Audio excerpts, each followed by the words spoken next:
उत्तर प्रदेश में अगले साल विधानसभा के चुनाव होने हैं। इस चुनाव को लेकर भारतीय जनता पार्टी, समाजवादी पार्टी, बसपा, कांग्रेस सहित तमाम छोटे बड़े दलों ने तैयारियां शुरू कर दी हैं।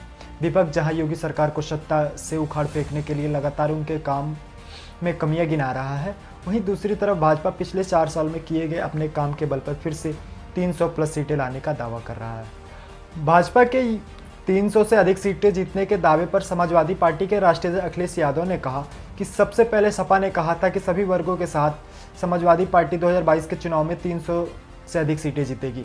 यूपी के पूर्व सीएम अखिलेश यादव ने यह भी साफ कर दिया कि इस बार विधानसभा चुनाव में हम किसी बड़े दल के साथ गठबंधन नहीं करेंगे, बल्कि छोटे छोटे दलों के साथ जनता के बीच जाएंगे। यह चुनाव समाजवादी पार्टी अपने दम पर लड़ेगी। आइए नजर डालते हैं अखिलेश यादव की इस छोटे दल वाली राजनीति पर। क्यों खास है यूपी में छोटे दलों की राजनीति? छोटी पार्टियों का यह गठबंधन ओवैसी से लेकर अरविंद केजरीवाल और शिवपाल यादव को भी लुभा रहा है। इसी का असर है कि अखिलेश यादव के बयान के 2 दिन बाद ही ओवैसी ने ऐलान कर दिया कि वह 2022 का विधानसभा चुनाव भागीदारी संकल्प मोर्चा के साथ मिलकर लड़ेंगे। असल में बिहार में ओवैसी को 5 सीटें मिलने में वहां के छोटे दलों का बहुत बड़ा रोल था, जिसमें ओम प्रकाश राजभर भी शामिल थे। अब ओवैसी उसी ताकत को यहां आजमाना चाहते हैं। मोर्चे में शामिल होकर ओवैसी प्रदेश के 22% मुस्लिम वोट बैंक में सेंध लगाना चाहते हैं। इस रणनीति के तहत ओवैसी को पश्चिमी उत्तर प्रदेश की सीटों पर खास नजर है। यूपी विधानसभा 2017 के चुनाव में जो छोटे दल सियासी गुणाभाग में फेल हो गए थे, वह अब 2022 के विधानसभा चुनाव में ताल ठोककर किंग मेकर बनने की भूमिका में है। चाहे निषाद पार्टी हो, अपना दल हो, राजभर की पार्टी सुबसपा हो, सब होड़ में दिख रहे हैं। बड़े दल भले ही जनता के सामने बड़े बड़े दावे कर रहे हों, लेकिन जैसे जैसे चुनाव नजदीक आ रहे हैं, उन्हें छोटे दलों की अहमियत समझ में आती जा रही है। यूपी की राजनीति में शुरू से ही छोटे दलों की अहमियत रही है। दरअसल यूपी में विकास के मुद्दों की बजाय हमेशा से ही जाति आधारित राजनीति होती रही है। ऐसे में छोटे दलों की अहमियत खुद ब खुद बढ़ जाती है। छोटे दलों की अहमियत समझने के लिए हमें निषाद पार्टी का उदाहरण देखना पड़ेगा।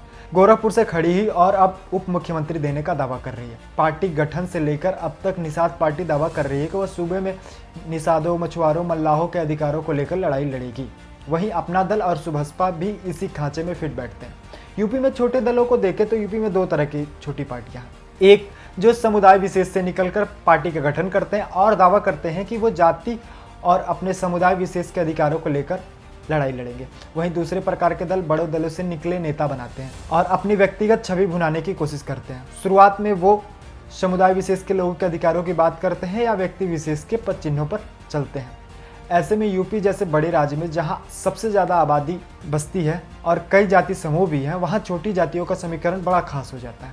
यहाँ छोटी जातियाँ किंग तो नहीं, लेकिन किंग मेकर जरूर बन जाती है। यूपी में भारतीय जनता पार्टी के साथ अपना दल और निषाद पार्टी पहले से ही है। नए साथियों को भी खोजा जा रहा है।